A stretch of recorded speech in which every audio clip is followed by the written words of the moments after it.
कह रहा है कि lambda am not for NaCl HCl and this. अब ये गलत लिखा है, थोड़ा सा इसको ठीक कर लीजिए।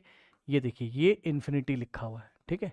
Lambda molar conductance at infinite dilution for NaCl HCl and NaI आपको दिया हुआ है, क्या यानी कि क्या क्या दिया है, ये देखिए molar conductance at infinite dilution for NaCl आपको दिया हुआ है, कितना दिया है NaCl के लिए, NaCl के लिए दिया है हमें 126.4, ठीक। And molar conductance at infinite dilution for HCl हमें दिया हुआ है, कितना दिया है HCl के लिए 525.9 हमें दिया हुआ है।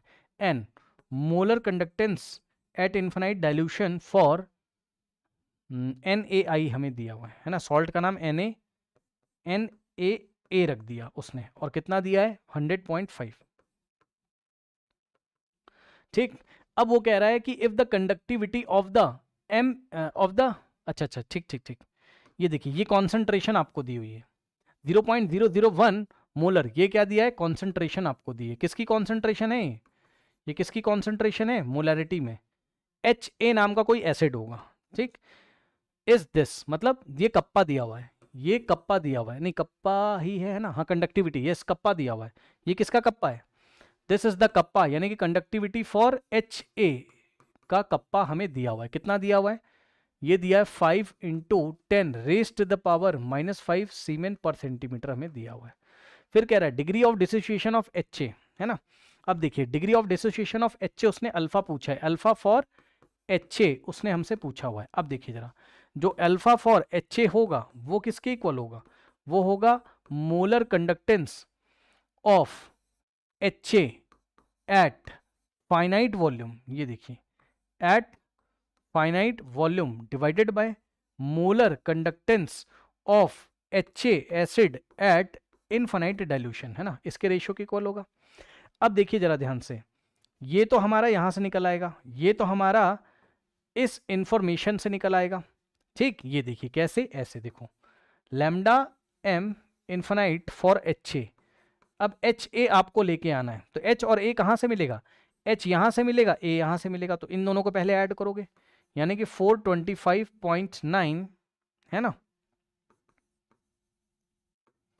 और प्लस 100.5 है ना, दोनों को पहले ऐड करोगे, ये देखिए। और अब क्या करोगे, जब आपने इसको इसको ऐड किया तो एक Cl माइनस और एक Na+ एक्स्ट्रा आ गया होगा, तो NaCl को माइनस करोगे आप, यानी कि -126.4 आप करेंगे, ठीक। तो हमारे पास कितना आ जाएगा, ये सॉल्व करोगे तो 400 आ जाएगा, चेक कर लो, सॉल्व करके देख लो, ये 400 आ जाएगा, ठीक। तो ये तो 400 हो गया, ये देखिए डिनोमिनेटर में तो क्या हो गया हमारे पास 400। अब प्रॉब्लम क्या फंस रही है, प्रॉब्लम इसकी फंस रही है, लैम्डा एम यानी molar conductance of HA acid at finite volume, ये हमें परेशान कर रहा है। और ये हम निकालेंगे कौन से फॉर्मूले से, ये देखिए हमें कप्पा दिया हुआ है, तो हमें पता है लैम्डा एम क्या होता है एट फाइनाइट वॉल्यूम, वही एट फाइनाइट वॉल्यूम होता है कप्पा इंटू 1000 और डिवाइडेड बाय मोलैरिटी होता है, ठीक। और ये हम किसके लिए निकालने जा रहे हैं, HA के लिए, ठीक। तो देखो HA का K कितना दिया है, कप्पा कितना दिया हुआ है 5 × 10⁻⁵, ठीक। तो देखिए 5 × 10 raised to the power -5 into 1000 और divided by molarity of the HA कितना दिया हुआ है, पढ़ लो ध्यान से, मोलैरिटी ऑफ HA कितना है, कॉन्सेंट्रेशन ऑफ HA कितना है 0.001 मोलर, ठीक। तो नीचे रखेंगे 0.001 मोलर, मोलैरिटी की जगह 0.001 मोलर, ठीक।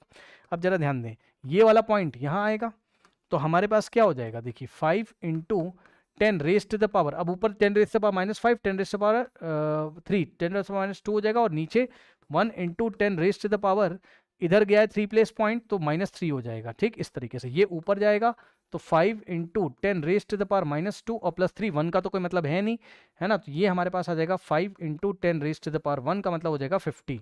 तो इस तरीके से लैम्डा एम यानी कि molar conductance of HA acid at finite volume कितना आ गया 50 आ गया, है ना। तो इसको भी हमने यहाँ रख दिया, यानी कि फुल एंड फाइनल आंसर इसका आ गया 50। तो 50 डिवाइडेड बाय 400 अगर आप करेंगे तो ये जाएगा, और 1/8 आंसर यहाँ पे हमारे पास आएगा। सॉल्व करोगे तो हमारे पास कितना आ जाएगा 0.125, कितना आ रहा है 0.125 इज द करेक्ट आंसर। ऐसे करके हम लोग इसको हैंडल करेंगे, ठीक।